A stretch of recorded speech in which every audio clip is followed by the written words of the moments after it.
اللہ رب العزت کا محبوب بندہ ہو جاتا ہے، اللہ رب العزت کے بارے میں ارشاد فرماتا ہے الا ان اولیاء اللہ، خبردار ہو جاؤ یہ اللہ کے اولیاء ہیں، یہ اللہ کے ولی ہیں، یہ اللہ کے محبوب بندے ہیں، لا خوف، نہیں دنیا کا کوئی خوف ہے نہ آخرت کا۔ حضرات محترم غور کرنے کی بات ہے کہ اللہ کے اولیاء کو کسی چیز کا غم خوف اور کیسے ہو سکتا ہے؟ اللہ رب العزت ارشاد فرماتا ہے، ان سے وعدہ فرما رکھا ہے کہ ہم تمہارے ناصر ہیں، ہم تمہارے حامی ہیں، ہم تمہارے مددگار ہیں۔ غور کرنے کی بات ہے، جس کا ناصر اللہ رب العزت ہو، جس کا حامی پروردگار عالم ہو، جس کا مددگار مالک کائنات ہو، اسے کسی چیز کا غم اور خوف کیسے ہو سکتا ہے؟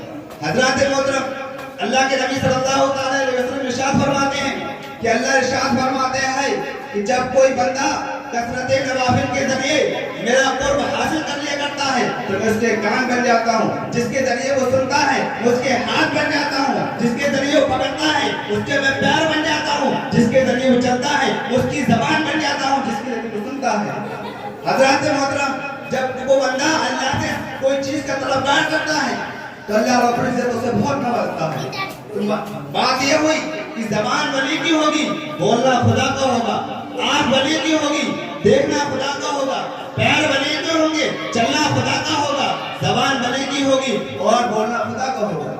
حضرات محترم اسی وجہ سے لوگوں سے مطالبہ کیا جاتا ہے، اللہ رب العزت کو ارشاد فرماتا ہے یا ایھا الذین آمنوا اتقوا اللہ وکونوا مع الصادقین، اے ایمان والو اللہ سے ڈرو اور سچوں کے ساتھ ہو جاؤ، اللہ والوں کی صحبت اختیار کر لو، اللہ کی رفعت حاصل کر لو، کسی مدد درویش کا دامن تھام لو اور کسی حق پرست کے ہاتھ میں ہاتھ دے کر اپنے خانے کو منور کر لو، کیونکہ انسان کا جب نزا کا وقت قریب آتا ہے تو شیطان اسے بہکانے کی کوشش کیا کرتا ہے۔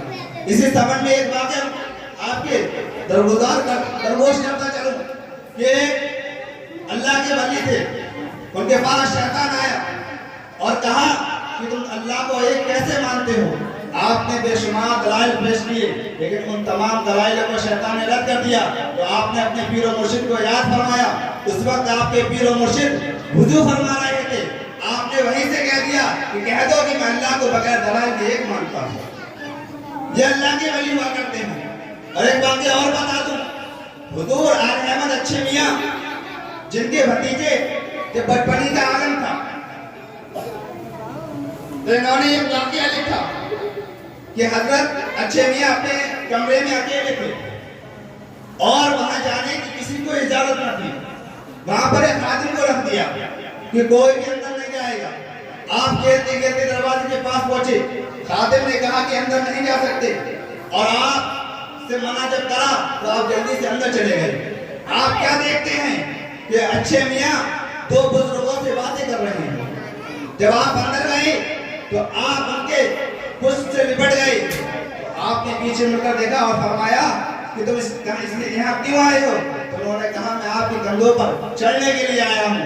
تو اچھے میاں اور وہ دونوں بزرگ مسکرا دیے اور آپ کے سر پر ہاتھ پھیرا اور پیار کیا۔ جب اچھے میاں اندر سے آئے تو اکیلے آئے تھے، تو انہوں نے پوچھا حضرت جو دو بزرگ تھے وہ کون تھے؟ تو فرمایا ایک تو غوث اعظم تھے اور دوسرے جلال احمد صاحب مہر عربی تھے، جو کہ میرے خانقاہ میں نظر کرم ہو جاتا ہے، وہ کبھی کبھی آ جاتے ہیں اور آپ تشریف لے کر چلے گئے۔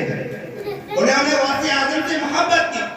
اور بتاؤں مفتی اعظم ہند جب ایک شخص مرید ہونے کے لیے آیا تو آپ نے اس کو مرید کرنا چاہا تو آپ نے کہا کہ کہو میں چغلی سے، غیبت سے، بے حیائی بری باتوں سے، جھوٹ سے توبہ کرتا ہوں، اپنے پڑوسی کا خیال رکھوں گا۔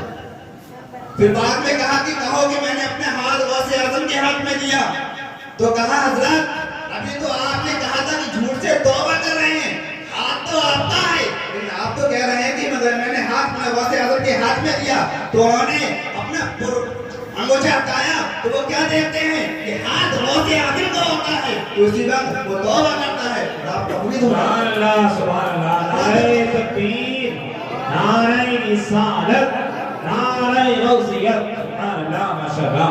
اور سنتے جائیے ان کی کرامت۔ ایک مرتبہ آپ کہیں پروگرام میں جا رہے تھے، راستے میں ایکسیڈنٹ ہو گیا اور ایک بھینس کا بچڑا مر گیا۔